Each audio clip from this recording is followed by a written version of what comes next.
Before we dive into today's story, take a second to hit that like button, subscribe, and drop a comment below. What would you do if the deadliest predator in the universe purred at your touch? Your thoughts might just shape the next tale we tell. Now let's begin. The chamber of the Galactic Council was a cathedral of shadows and starlight.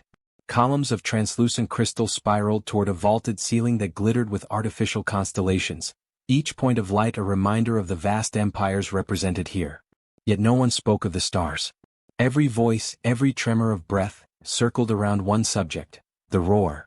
The sound shattered cruisers in orbit. The Kelthari speaker's voice was high, brittle, vibrating with remembered fear. His people resembled elongated mantises with translucent carapaces, but the way his thorax quivered betrayed his terror. An entire fleet routed before the beast even emerged from its lair. Do you understand? Ships armed with gravlances fled because their crews believed the void itself was tearing apart.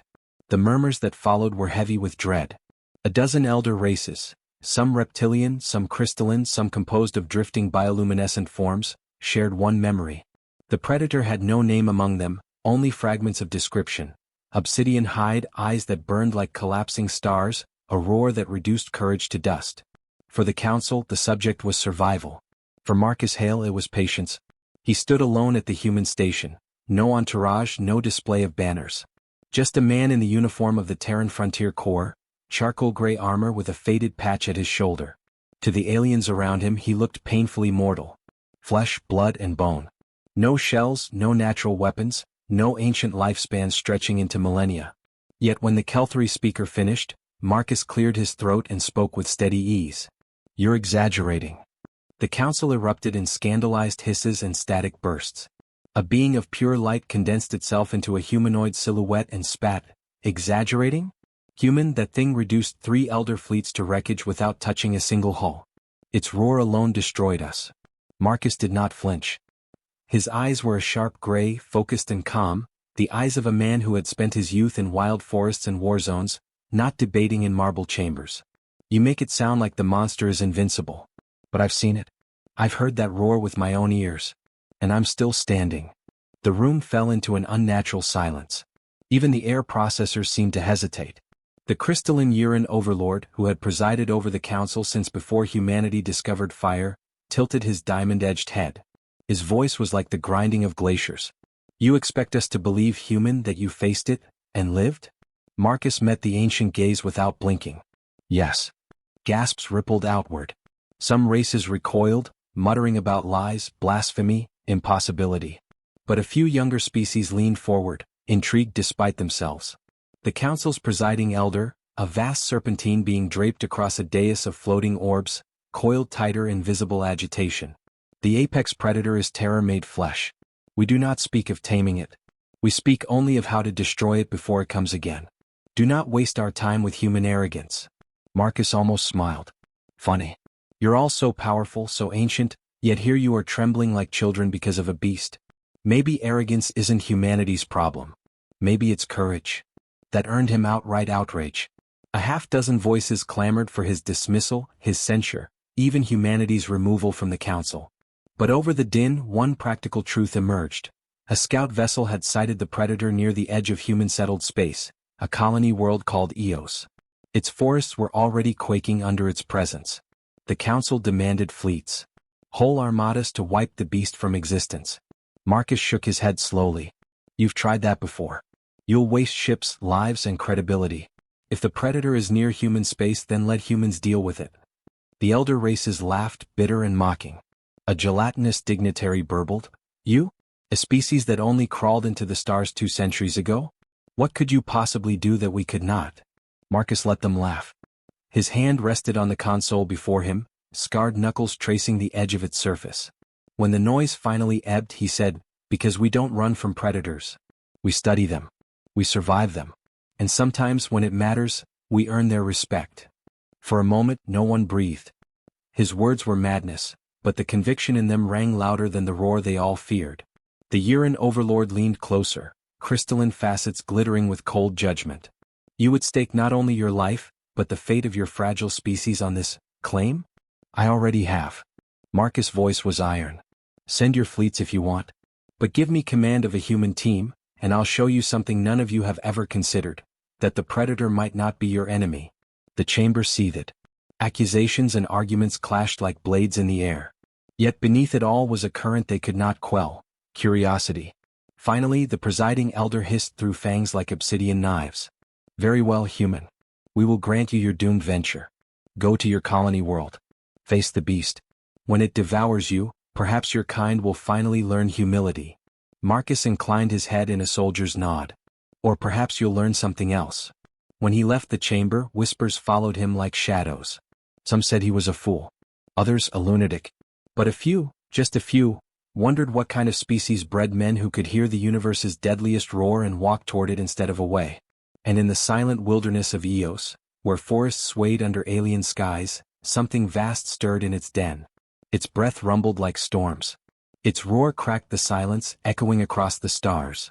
Armies fled at that sound. Empires trembled. But far away, one human soldier smiled as the echoes reached him.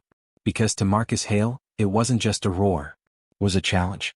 The jungle of Eos was a cathedral of green and shadow, a world where trees grew broad as fortress towers and vines hung like chains from the canopy. Dawn broke reluctantly through the mist, pale shafts of light piercing down onto the expedition team as they advanced in a wedge formation. Every footstep sank into moss and mud, every sound smothered by the dense foliage. Marcus Hale walked at the front, rifle slung across his back, machete in hand. His boots made no more noise than a whisper, a skill learned from childhood hunts in the wilds of Earth. Behind him, 10 men and women from the Frontier Corps followed, soldiers hardened by skirmishes on hostile planets, but still human enough to show unease in the way their eyes flicked to the shadows. The jungle pressed close, alive with unseen creatures. One of his men muttered, "Feels like the forest watching us, Captain." Marcus didn't turn. "It is." The remark silenced the group. Fear lived in them all, a subtle, gnawing thing that every soldier knew but never admitted. Fear of the stories told in council chambers. Fear of the roar that had reduced ancient empires to ash. Marcus felt it too, though he carried it differently, like a weight he'd learned to balance, not a chain to drag him down. By mid-morning they reached a ridge overlooking a wide basin.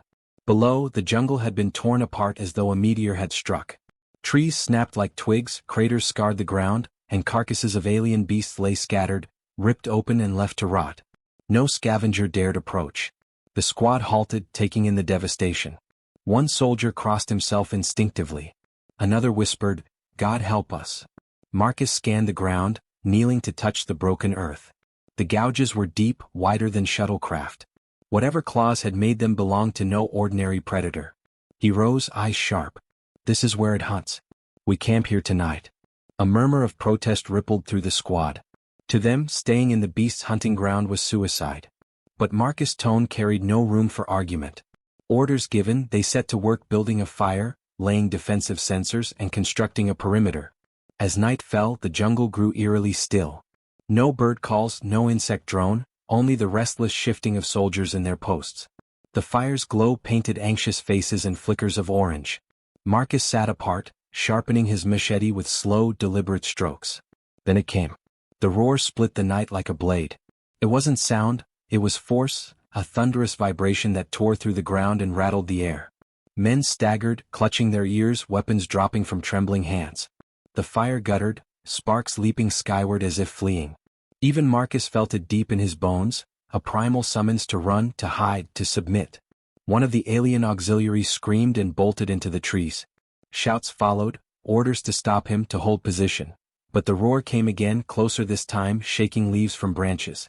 The deserters' cries cut off abruptly in the dark. Silence followed, heavier than the roar itself. The squad froze, eyes wide, fingers twitching on triggers. Marcus alone moved. He stood, calm, placing his machete aside. Slowly, he sat cross-legged beside the fire, hands resting on his knees. He stared into the shadows beyond the treeline as though waiting for a guest. The jungle exhaled. Branches bent. A shape larger than a transport vehicle emerged from the dark. Scales blacker than midnight shimmered faintly in the firelight. Eyes burned golden, casting light like twin suns through the mist. Claws that had gouged the ridge sank into the soil with silent precision. The apex predator. The soldiers dared not breathe. Every tale told in the council was true, perhaps even understated.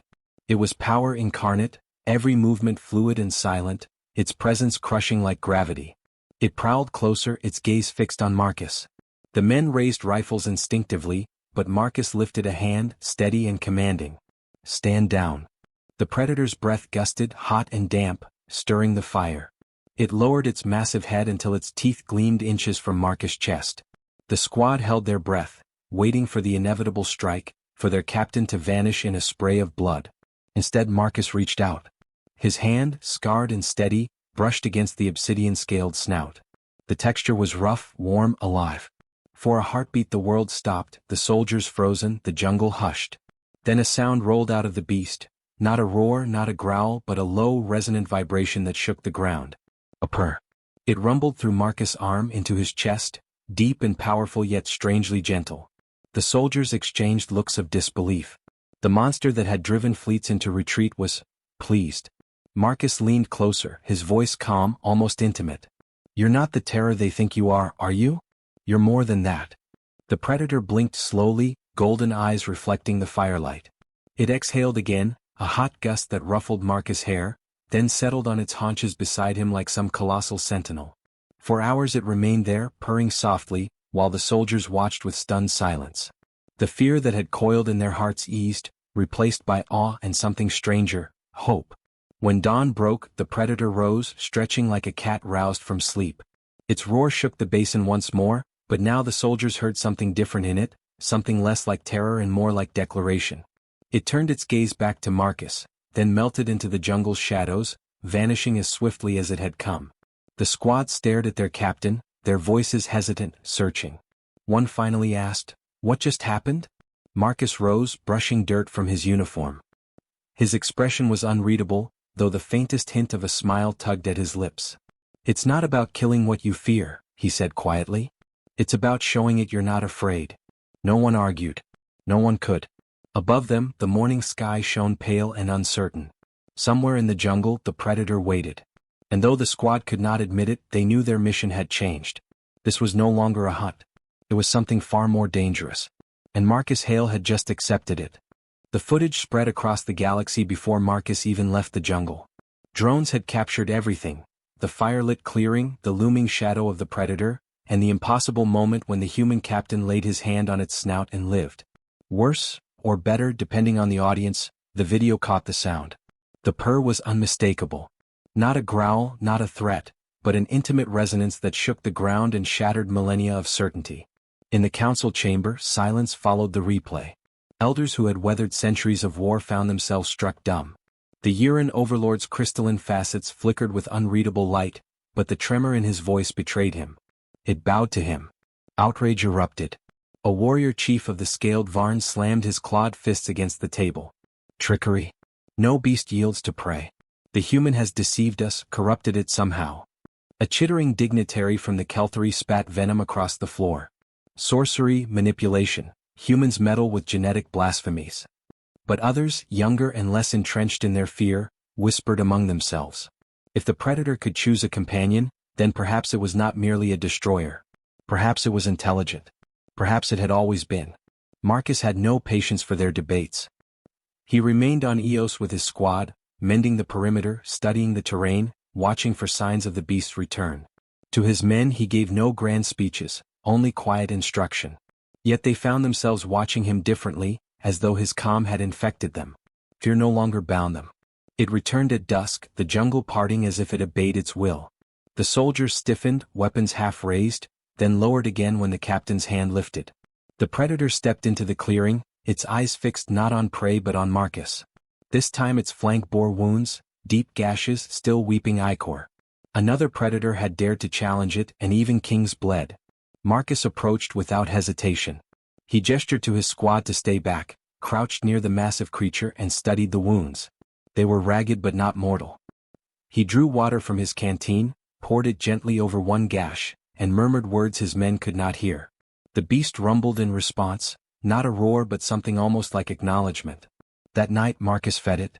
Strips of dried meat from their rations, pitiful compared to its appetite, yet the predator accepted each offering with deliberate patience, lowering its massive head to the human's hands. The squad watched in reverent silence. A bond was forming, undeniable, something no elder race would have believed even if they hadn't seen it. By morning Marcus gave it a name. Kael'thar, he said, voice low, steady. The word meant storm heart in his mother's tongue, a term whispered in his childhood when lightning split the sky and thunder rolled through the valleys. The predator blinked slowly as if considering, then loosed a breath that stirred the leaves. The name remained. The council's reaction to the footage was not awe but fury. Rival species who had lost honor fleeing the predator in the past now saw their shame immortalized by a human's success. Warriors swore oaths to reclaim their pride by slaying both man and beast. Assassins were dispatched to the forests of Eos, slipping through the mist with cloaked blades and poisoned darts. They came at midnight, silent as smoke, descending upon the human camp. The squad fought valiantly, rifles flaring, but the ambush was overwhelming. A blade grazed Marcus' arm, another soldier fell to a poison strike, and chaos rippled through the perimeter. Then Kael'thar roared. The sound froze the assassins in place, weapons clattering to the dirt. The jungle trembled, trees shedding leaves as if in a storm. The predator emerged from the shadows like the embodiment of vengeance. In a blur of claws and fury, it struck, scattering bodies as though they were toys. Not one assassin survived the night. When the carnage ended, Kael'thar stood over Marcus, lowering its colossal head until its snout brushed the man's shoulder. Blood stained its scales, but it made no move to feed. Instead it bowed, massive body sinking, golden eyes watching the human with unyielding focus.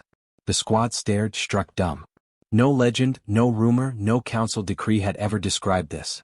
The apex predator, scourge of empires, bowed in fealty to a man. In orbit, council observers recorded every moment, their voices hushed, their hands trembling. The footage would reach every corner of the galaxy within hours. The elder races would see not the invincible terror of their nightmares but something far more dangerous. A bond.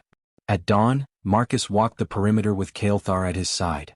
The soldiers gave them space, eyes wide, uncertain whether to salute their captain or the monster pacing beside him.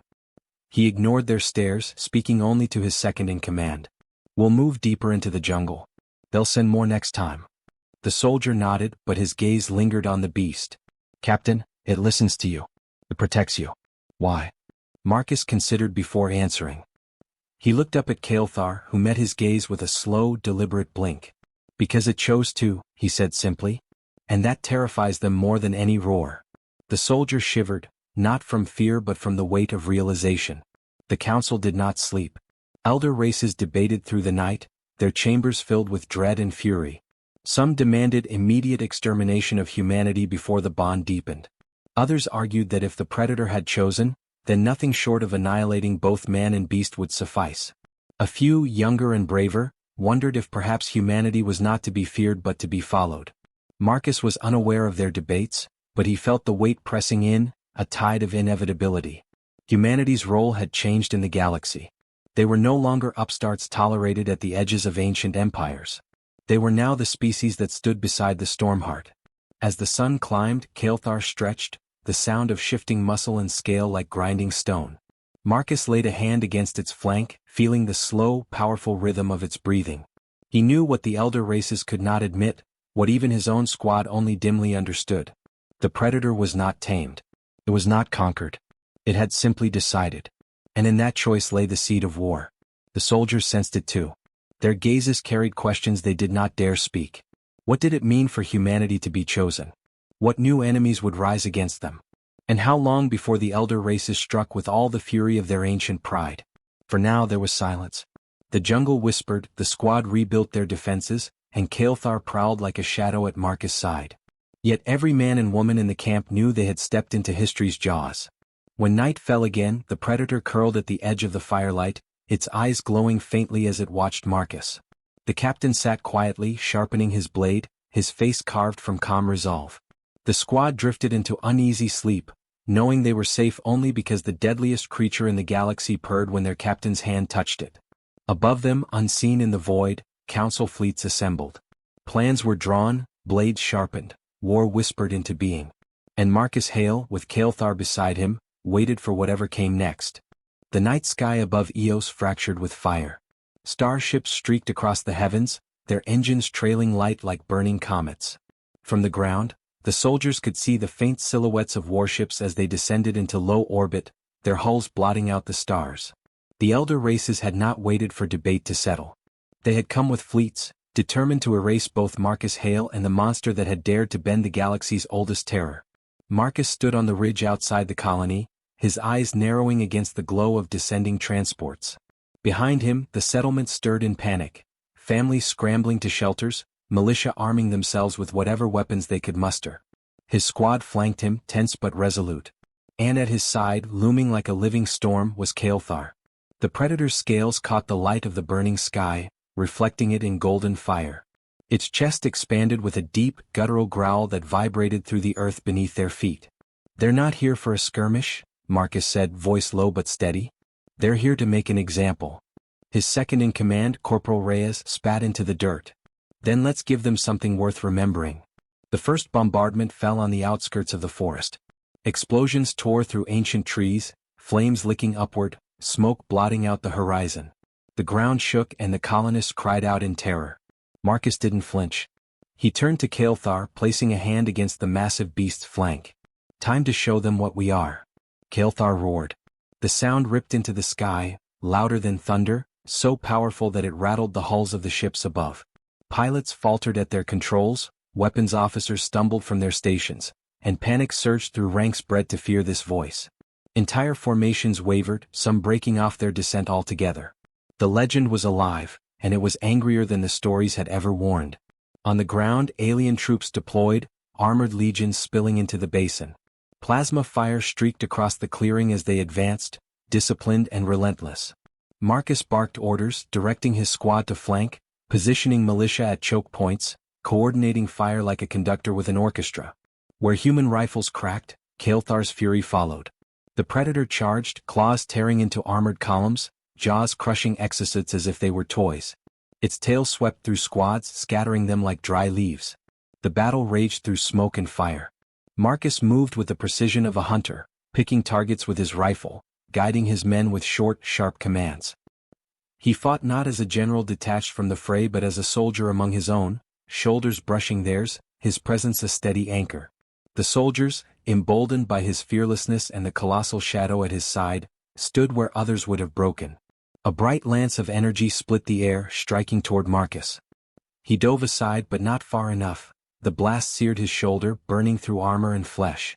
He staggered, pain blinding, and the next shot would have finished him. But Kael'thar moved faster. The Predator threw itself between Marcus and the fire, its flank absorbing the impact. The creature roared in defiance, wounded but unbroken, and bent its body protectively around him. Marcus forced himself upright, clutching his weapon with bloodied hands. He pressed his forehead briefly against the warm scales of the beast, whispering words no one else heard. Then he straightened and raised his rifle again. Pain could wait. Humanity could not. Above, orbital cruisers prepared a second barrage. Kael'thar's roar reverberated once more, shattering their resolve. Entire ships powered down, crews abandoning positions as instinct overcame training. Others fired wildly, their blasts scattering across the surface in disarray. What had once been a united fleet fractured into chaos, undone by the sound that had haunted their species for centuries. The battle ground on. Hours passed, smoke rising like a veil across the colony. Corpses littered the fields, alien and human alike. And still Marcus stood, shoulder bleeding, eyes burning with grim determination. His squad, battered but alive, rallied around him. The colonists, once paralyzed by terror, now fought with renewed conviction, their cries echoing through the trees. They were no longer defending against annihilation. They were defending something greater, a bond that proved humanity was not prey but partner to the galaxy's darkest legend. At the heart of the battle, Kael'thar bled. The mighty Predator staggered, ichor dripping from wounds that would have ended lesser beasts. Yet it fought on, each strike of its claws a testament not to mindless rage but to loyalty. The elder races had always seen it as death incarnate. But here, in the flames of Eos, it revealed what they had never understood. It could choose. And it had chosen. The elder fleets finally broke. Ships pulled back into high orbit, commanders shouting for retreat. On the ground, the remaining troops faltered, their formations collapsing. Fear rolled through them like a contagion and they fled into the burning forest. For the first time in centuries, the apex predator did not chase. It stood beside Marcus, its breath ragged, its golden eyes fixed on the stars where their enemies had fled. The field fell silent save for the crackle of fire and the groans of the wounded. Marcus sank to one knee, exhaustion threatening to claim him. His men rushed forward, calling for medics, but he waved them off. He looked up at Kael'thar, whose massive body shuddered with each breath, wounds glowing faintly in the firelight. Marcus reached up, hand pressing against the creature's muzzle. "You held the line," he whispered. The beast rumbled, a broken, tired sound, yet still it purred. The vibration spread through Marcus' arm into his chest, steadying his breath. The soldiers who witnessed it fell silent, understanding they were part of something no fleet, no elder race decree could ever undo. But in the void above, retreat did not mean surrender. Elder commanders gathered in secret, fury eclipsing their fear. They would not allow this union to stand. If humanity had truly bonded with the Predator, then war would not end at Eos. It would spread across the galaxy, tearing at the foundations of their ancient rule. Plans were already forming, blades being sharpened, fleets recalled from distant sectors. Marcus knew this. As he looked into the firelit eyes of the beast beside him, he felt the weight of inevitability pressing down. The elder races would not stop. They would never forgive humanity for doing what they could not. But he also knew something else, something that gave him strength even as his body trembled with exhaustion. They had already lost. Because the apex predator had roared at their fleets, shattered their pride, broken their armies. And then it had purred for a human's touch. Marcus rose slowly, leaning on his rifle. His men gathered around him, eyes drawn to both him and the beast at his side. The colony lay in ruins, but it still stood. Humanity still stood. And as the stars above shifted with the retreating fleets, Marcus knew the true battle was yet to come. The war had only begun. The chamber of the Galactic Council had never been so silent. Thousands of representatives from across the spiral arm filled the tiers, their ornate robes gleaming beneath the crystalline dome that overlooked the void of space. For millennia, the elder races had gathered here to dictate law and enforce their will, their decisions shaping the destinies of entire civilizations. But tonight, every breath drawn was uneasy, every gaze turned toward the single human standing in the center of the floor. Marcus Hale's uniform was scorched and bloodied, the fabric torn at the shoulder where plasma had seared his flesh. He stood tall nonetheless, his presence unwavering as his voice carried across the vaulted chamber. His words were not amplified by technology but by conviction. "You brought fleets to burn my world. You sent armies to slaughter civilians. And still Eos stands. Not because we outgunned you, not because we are stronger in numbers, but because you have forgotten what strength truly means." Whispers rippled through the delegates, some dismissive, others fearful. A chorus of alien voices murmured in disbelief, outrage and denial. Marcus did not falter.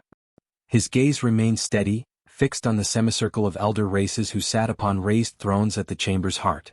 Their faces were carved from centuries of arrogance, yet even they could not conceal the unease flickering in their eyes. "Your fleets retreated because of a sound you could not endure," Marcus continued, voice hardening. "A roar you have feared for eons. The apex predator has always been your nightmare, your executioner in the wild places of the galaxy. But it is no longer your terror alone.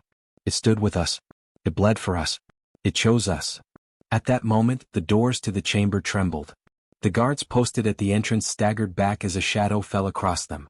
Massive talons pressed against the threshold, and the air itself seemed to bend beneath a weight older than the council itself. Then Kael'thar entered. The predator moved with deliberate slowness, its vast frame dwarfing the guards who scrambled aside in terror. Its golden eyes scanned the chamber, reflecting every flicker of light, every fearful face.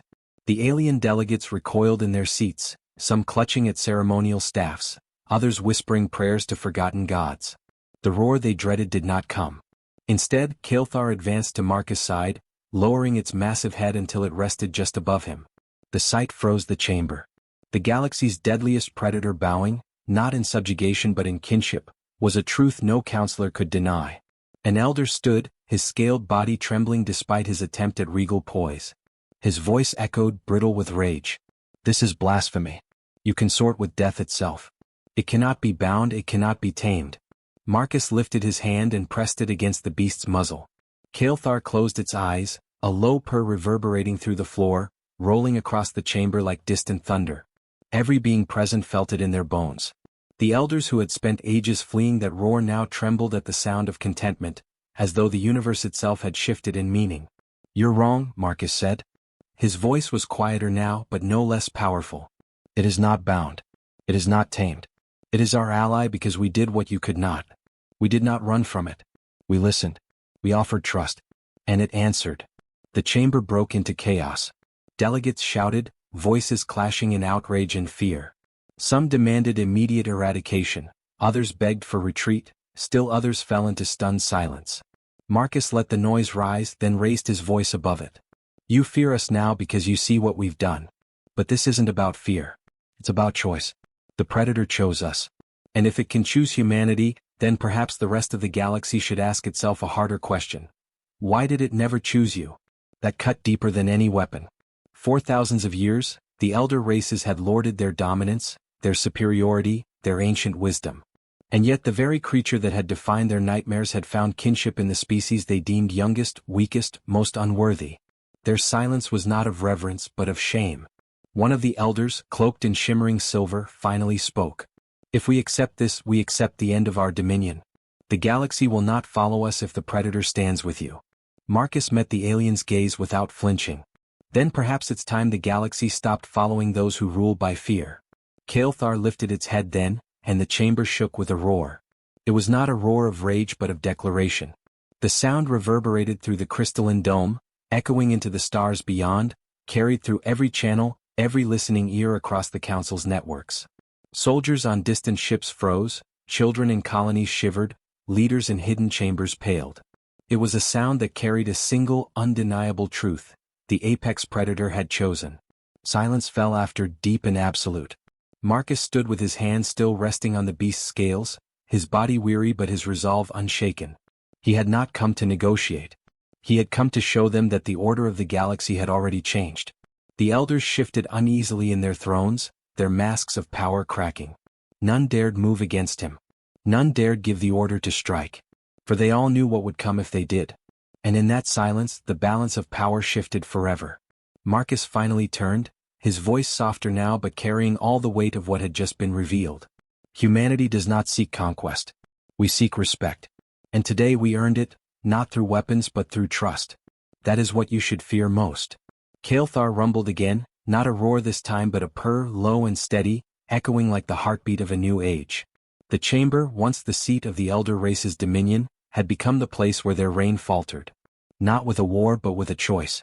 As Marcus and Kael'thar left the chamber together, the delegates remained frozen, staring after them. Outside, the stars stretched wide and unbroken, no longer symbols of elder rule but of a future reshaped by a bond no one had dared imagine. Marcus glanced up at the vast figure beside him, the faint glow of the Predator's eyes illuminating the path ahead.